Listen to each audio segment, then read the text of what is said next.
हाय, इस वीडियो में हम बात करने वाले हैं टेक्निकल एसईओ के बारे में कि टेक्निकल एसईओ करते वक्त आपको अपनी वेबसाइट पर किन किन चीज़ों का ध्यान रखना चाहिए या टेक्निकल एसईओ ऑडिट कैसे कर सकते हैं आप अपनी वेबसाइट का। इन सारी चीज़ों के बारे में हम इस वीडियो में बात करेंगे। ओके, ये फर्स्ट पार्ट है वीडियो का। उसके बाद सेकंड पार्ट भी आएगा टेक्निकल एसईओ का, जिसमें हम उन और रिमेनिंग चीज़ों के बारे में बात करेंगे। तो इस वीडियो में हम किन किन पॉइंट्स को डिस्कस करने वाले उसके बारे में जान लेते हैं। हम इस वीडियो में डिस्कस करने वाले हैं यूआरएल स्ट्रक्चर के बारे में कि आपकी वेबसाइट पे यूआरएल स्ट्रक्चर कैसे होना चाहिए। ओके, यूआरएल का स्ट्रक्चर कैसा होना चाहिए, ठीक है। एक्सएमएल साइट मैप में कौन कौन से पेजेस होना चाहिए, ओके, कौन कौन से पेजेस नहीं होना चाहिए एक्सएमएल साइट मैप में। robots.txt ये किस फॉर्मेट में होना चाहिए ताकि आपका टेक्निकल एसईओ अच्छा रहे आपकी वेबसाइट का। Meta robot tags, okay, robots.txt की बात नहीं कर रहा हूँ मैं, Meta robot tags. Okay, Meta robot tags कौन कौन से होते हैं और किन किन चीज़ों के बारे में आपको इन के बारे में ध्यान रखना चाहिए, ठीक है। तो सबसे पहले हम स्टार्ट करते हैं यूआरएल स्ट्रक्चर से, ठीक है। यूआरएल स्ट्रक्चर आपकी वेबसाइट का कैसा होना चाहिए। ओके, तो देखिए सबसे पहले आपको एक चीज़ बताता हूँ कि जो आपका पहला पॉइंट है यूआरएल स्ट्रक्चर में। ओके, पहला पॉइंट, आपके जो भी वेबसाइट का यूआरएल रहे उसमें अंडरस्कोर नहीं होना चाहिए। ओके, अंडरस्कोर कहने का मतलब कि जैसे मेरा वेबसाइट का डोमेन है, अब कोई पोस्ट है मेरी, तो यहाँ पर मेरी पोस्ट है, ओके, एसईओ टूल्स, ये मेरी पोस्ट है, ठीक है, ये मेरा एक ब्लॉग पोस्ट है। अब देखिए यहाँ पर ये अंडरस्कोर यूज़ किया गया है, ये अंडरस्कोर यूज़ नहीं होना चाहिए। हमेशा इसकी जगह आप ये हाइफन ही यूज़ करें। ओके, ये वाला जो डेस रहता है ना हाइफन, हमेशा ये यूज़ करें। तो पहला क्या पॉइंट हो गया कि never use underscore. Okay, never use under score in URL, always use hyphen, ठीक है। हमेशा हाइफन का यूज़ करें, कभी भी अंडर स्कोर का यूज़ ना करें अपने यूआरएल में। सबसे पहली चीज़ आपको ध्यान रखनी है, अगर आपका जो क्लाइंट हो जिसका ऑडिट करें आप, जिसकी वेबसाइट का आप टेक्निकल एसईओ ऑडिट करें, अगर उसके यूआरएल्स में अंडरस्कोर रहे तो उसको मना कीजिए कि अंडरस्कोर नहीं होना चाहिए, हाइफन होना चाहिए उसकी जगह। ओके, हाइफन रहना चाहिए जो भी यूआरएल रहे, ठीक है, उसमें। सेकंड पॉइंट है कि आपका जो यूआरएल है, जैसे कि ये मेरा ब्लॉग पोस्ट है, ठीक है, ये मेरा ब्लॉग पोस्ट है, पूरा एसईओ टूल्स के बारे में लिखा, एसईओ टूल्स के बारे में मेरा ब्लॉग पोस्ट लिखा है, ठीक है। अब देखिए मैंने एसईओ टूल्स के बारे में मेरा ब्लॉग पोस्ट लिखा, तो मैंने यूआरएल कैसा रखा, एसईओ टूल्स, ठीक है। इसकी जगह मैं और कोई यूआरएल नहीं रख सकता था, लेकिन आपको नहीं रखना है। क्यों? देखिए अगर मैं एसईओ टूल्स के बारे में लिख रहा हूँ तो मैं एसईओ टूल्स का यूआरएल रखूंगा ना, मैं कोई और क्यों डालूंगा, मैं यहाँ पर कीवर्ड रिसर्च क्यों डालूंगा। ओके, यहाँ पर मैं कीवर्ड रिसर्च क्यों डालूंगा। तो हमेशा एक चीज़ का ध्यान रखें कि जब भी आप किसी भी क्लाइंट की वेबसाइट का ऑडिट करें तो ध्यान रखें कि उसका जो यूआरएल स्ट्रक्चर है वो उससे रिलेटेड हो, उसके पेज के कंटेंट से रिलेटेड हो। ओके, तो यहाँ हमेशा जो मेरा पेज का कंटेंट रहेगा ना, जो मेरा कीवर्ड रहेगा उसी का मेरा यूआरएल रहना चाहिए। जैसे मैंने एसईओ टूल्स के बारे में मेरा ब्लॉग पोस्ट है तो मैंने एसईओ टूल्स ही मेरा यूआरएल में लिया है, ठीक है। तो यहाँ पर सेकंड पॉइंट हो गया अपना, always use keyword in the URL, ठीक है, सेकंड पॉइंट हो गया हमारा। Okay, third point, never use date. Okay, never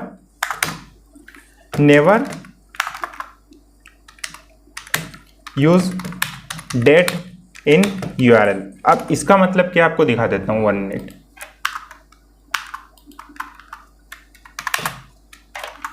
ये पहला point, second point, third point, ठीक है। Never use date in URL. अब देखिए कभी कभी क्या होता है कि हम वर्डप्रेस पर हमारा आर्टिकल या कोई पोस्ट पब्लिश करते हैं ना, तो ऐसे बन जाता है, ठीक है, 02/2022, देन फिर वो पोस्ट का नाम रहता है जैसे एसईओ टूल्स, ठीक है। तो देखिए आप जो वर्डप्रेस की सेटिंग रहते हैं ना, परमालिंक सेटिंग, उसमें जा सकते हो और इसे चेंज कर सकते हो। ओके, तो हमेशा ट्राई करें कि आपके यूआरएल्स में डेट ना हो। ओके, डेट नहीं होनी चाहिए। हमेशा ट्राई करें कि आपका जो यूआरएल रहे उसमें आपका कीवर्ड ही रहे, प्राइमरी कीवर्ड। ओके, उसमें डेट ना हो, ये अच्छा नहीं रहता है डेट, क्योंकि वो क्या रहता है कि आपका आर्टिकल एवरग्रीन कंटेंट रहता है। लाइक दैट आपका जो ब्लॉग पोस्ट है वो लोग बाद में, जैसे न्यूज़ चैनल्स रहते हैं, न्यूज़ चैनल्स वो यूज़ कर सकते हैं डेट का, ठीक है, क्योंकि वो एक बार न्यूज़ पब्लिश रहती है उसके बाद उसका इतना इम्पैक्ट नहीं रह जाता। लेकिन आप ब्लॉग पोस्ट लिख रहे हो मतलब वो बाद में भी सर्चेस होंगे उसके। ओके, एवरग्रीन कंटेंट लिख रहे हो आप, तो उसमें डेट इंक्लूड मत कीजिए, ठीक है। तो never use date in URL. Okay, fourth thing है कीप यूआरएल शॉर्ट। ओके, आप जब भी किसी क्लाइंट की वेबसाइट का ऑडिट करें तो उसके वेबसाइट के पेजेस के यूआरएल देख ले, अगर यूआरएल से बड़े हो तो उसे यूआरएल सॉर्ट का रिकमेंडेशन दे, या अगर आप कोई नई वेबसाइट बना रहे हो तो हमेशा यूआरएल को सॉर्ट रखें, ठीक है। तो लाइक दैट अब सॉर्ट यूआरएल मींस देखिए ये जो यूआरएल है ना ये सॉर्ट है, ठीक है, ये वाला यूआरएल सॉर्ट है, लेकिन इसकी जगह अगर मैं यूआरएल मेरा ऐसा रहता top best free SEO tools, नहीं ऐसे यूआरएल नहीं रखना है, ठीक है। कितना हाइफन हो गया यहाँ पर, 1 2 3 4 5 4 हाइफन हो गए, ओके। ऐसे यूआरएल से नहीं रखना है, बस आपको keep your URL short, okay. URL को हमेशा शॉर्ट रखने, ठीक है। एसईओ टूल्स ये हो गया मेरा। तो 4 चीजें हो गई, never use underscore in URL, always use hyphen always use keyword in the URL, never use date in the URL, keep URL short, ठीक है। तो ये होगा यूआरएल स्ट्रक्चर से रिलेटेड हमारा टेक्निकल एसईओ, ठीक है।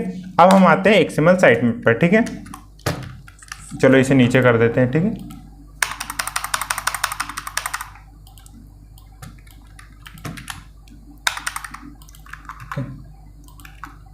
अब आता है एक्सएमएल साइटमैप,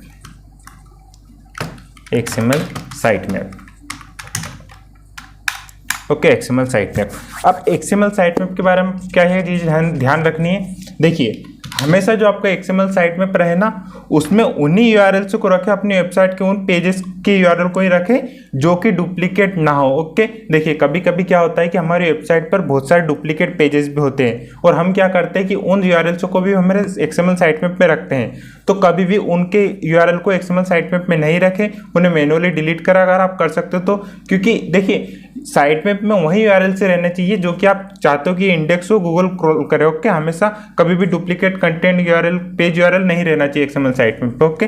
तो नेवर पुट इंक्लूड या पुट लिख देते, पुट डुप्लीकेट कंटेंट और नॉन कैनोनिकल पेज, ठीक है। Non canonical duplicate content page को हम नॉन कैनोनिकल पेज भी बोलते हैं, non canonical page in XML sitemap, okay. तो पहला पॉइंट हो गया, कभी भी डुप्लीकेट कंटेंट पेज को एक्सएमएल साइटमैप में नहीं ले, ठीक है। सेकंड पॉइंट देखिए, अब सेकंड पॉइंट आपको एक चीज बता दूं, लास्ट मोड, ठीक है ना। लास्ट मोड क्या होता है एक्सएमएल साइटमैप में, आपको पहले वो बताता हूं ताकि अच्छे से समझ में आए आपको, ठीक है। 1 मिनट,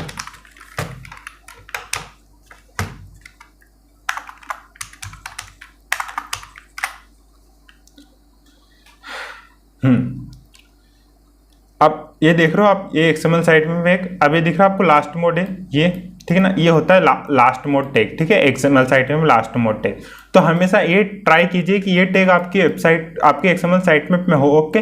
गूगल इसे प्रेफर करता है, ठीक है। अभी भी लास्ट जो अपडेट आया था, जो जॉन मुलर ने, जो कि एसईओ की अपडेट से देते हैं गूगल से, तो उन्होंने मेंशन किया था लास्ट मोड को प्रेफर करते हैं गूगल बोर्ड से, ठीक है। तो ये हमेशा लास्ट मोड मतलब कि आपको वेबसाइट का इस पेज का कंटेंट लास्ट टाइम कब अपडेट हुआ था, ठीक है।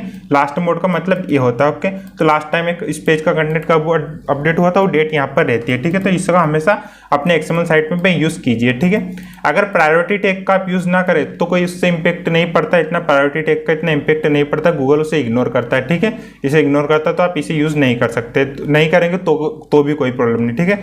तो हमेशा लास्ट मोड टैग यूज करना चाहिए, ओके।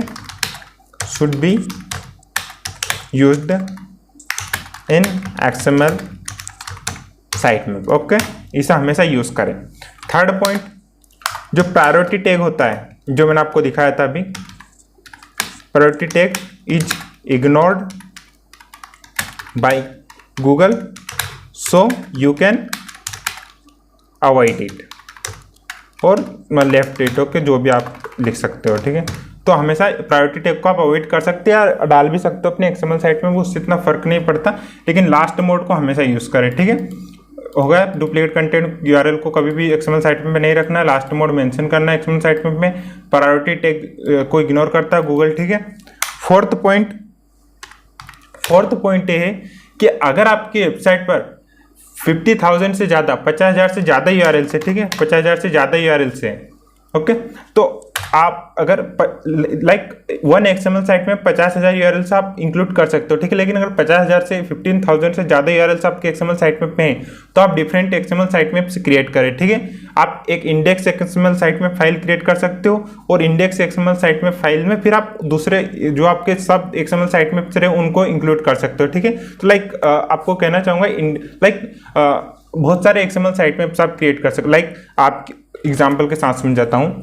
आपकी वेबसाइट पर लाइक 1,50,000 पेजेस है, ठीक है।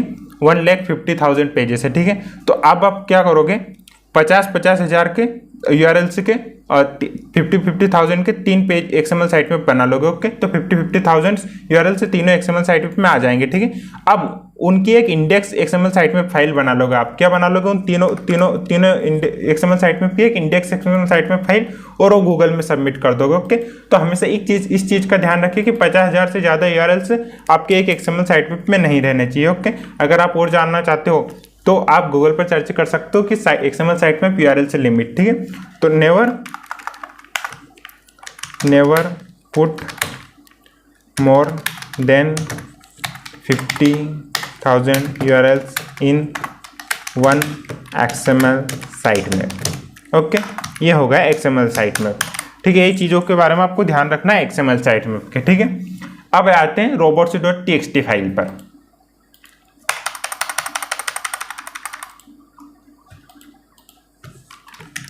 robots.txt file, okay. robots.txt file के बारे में क्या ध्यान रखना आपको, ओके। तो robots.txt के बारे में आपको देखो कौन कौन सी चीजें ध्यान रखनी है, ठीक है। आपको हमेशा आपके जो डुप्लीकेट पेजेस रहे, ओके, जो डुप्लीकेट पेजेस रहे, नॉन कैनोनिकल पेजेस, उन्हें ब्लॉक कर देना है इसमें, ठीक है। साइट मैप में क्या देखा था कि इंक्लूड नहीं करना है, और robots.txt में ब्लॉक कर देना क्रॉलिंग से, ओके। ब्लॉक और डिसअलो भी बोल सकते हैं, block duplicate pages in robots.txt file, ठीक है। robots.txt फाइल में हमेशा ब्लॉक कर रखे डुप्लीकेट कंटेंट पेजेस को, ठीक है। सेकंड पॉइंट ये हो जाता है कि आपकी वेबसाइट पर बहुत सारे ऐसे पेजेस होते हैं जिन पर कोई कंटेंट नहीं होता, ओके। तो block the pages that have no content on your website, okay. So हमेशा ऐसे पेजेस को ब्लॉक कर दे robots.txt में जिन पर कोई कंटेंट नहीं रहता, ओके। इससे आपका क्रॉलिंग बजट वेस्ट होता है, ठीक है। तो हमेशा उन्हें ब्लॉक कर दे, ठीक है। थर्ड पॉइंट है कि आपकी वेबसाइट पर जो थैंक यू पेज होता है ना, आपने देखा होगा कि जब भी कोई हमारा वेबसाइट्स पर फॉर्म होता है, उसका कॉन्टेक्ट फॉर्म, उसे सबमिट करता है तो एक थैंक यू पेज जनरेट होता है, तो उसे आप ब्लॉक कर सकते हैं robots.txt में, उसे ब्लॉक करके रखना है, ठीक है। ऐसा कोई लाइक मैंडेटरी नहीं कि आप ब्लॉक करें, लेकिन ब्लॉक कर सकते हैं, ठीक है। अच्छा रहता है, block thank you page in robots.txt, okay. इसे ब्लॉक करके रखें। Fourth point, okay, pagination pages, ठीक है। पेजिनेशन पेजेस, अब पेजिनेशन पेजेस क्या होता है आपको बताता हूं मैं, ठीक है। 1 मिनट। पेजिनेशन पेजेस को हमेशा ब्लॉक करके रखना है robots.txt में, ठीक है।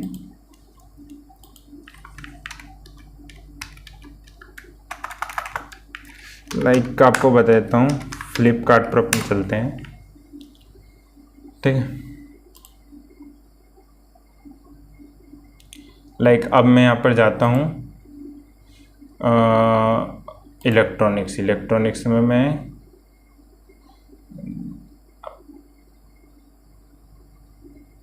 ओके DSLR मिररलेस, ठीक है।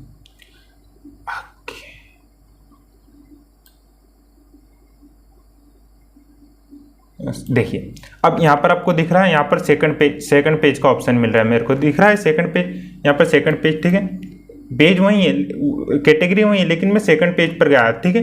तो अभी जो सेकंड थर्ड फोर्थ पेज होते हैं ना, ये हो जाते हैं pagination pages. Okay, pagination pages होते हैं, ये फर्स्ट नहीं है pagination page, second third fourth pagination pages हो जाते हैं। ओके, तो इससे क्या होता है कि अगर आप पेजिनेशन पेजेस को robots.txt में ब्लॉक नहीं करते हो ना, तो डुप्लीकेट कंटेंट पेज का इश्यू क्रिएट होता है, ठीक है। तो हमेशा इन पेजिनेशन पेजेस को आप robots.txt में ब्लॉक कर रखें। ओके, तो always block pagination pages in the robots.txt file. Okay, इन्हें ब्लॉक कर रखें। अब ऑलवेज ब्लॉक एडमिन पेजेस, ठीक है, एडमिन पेजेस को भी ब्लॉक कर रखें।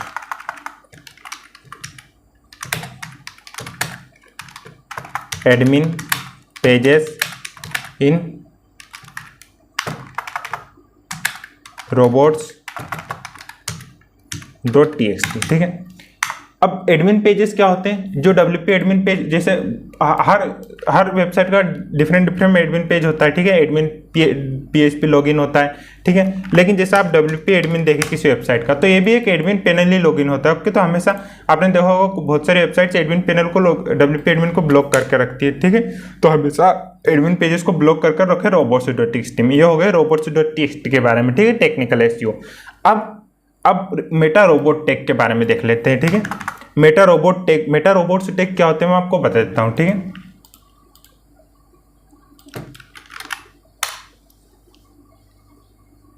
ये वेबसाइट है, कंट्रोल यू करते हैं हम, ठीक। अब आपको एक चीज बताता हूं, यहां पर आपको दिख रहा होगा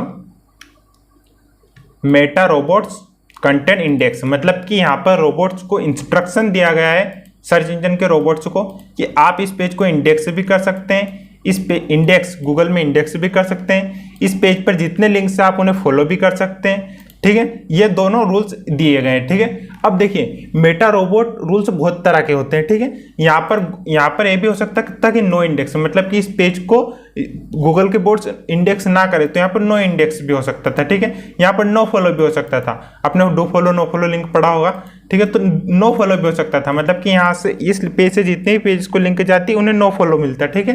तो ये होता है मेटा रोबोट्स, ठीक है। robots.txt में एंड मेटा रोबोट्स में आपको कंफ्यूजन नहीं होना है, ठीक है।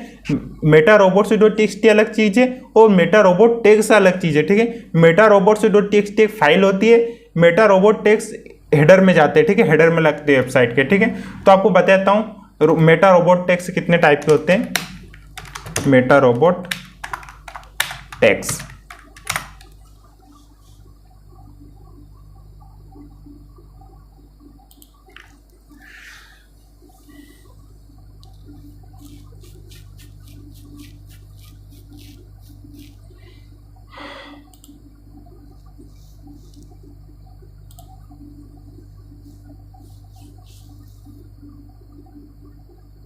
देखिए कौन कितने टाइप के होते हैं। No index, index, follow, no follow, no image index, यानी कि आपकी वेबसाइट की इमेज को इंडेक्स नहीं करेगा, उस पेज के इमेज को इंडेक्स नहीं करेगा। नॉन कैसे, उसका कैसे सेव नहीं करेगा। नो स्निपेट, उसका उस पेज से कोई भी स्निपेट नहीं दिखाएगा वो गूगल में, ठीक है। ऐसे बहुत सारे होते हैं मेटा रोबोट टेक्स, ठीक है। ओके, ये मेटा रोबोट टेक्स ऐसा दिखता है, आप देख सकते हो, ठीक है। ऐसा आपको नोट में बताता हूँ,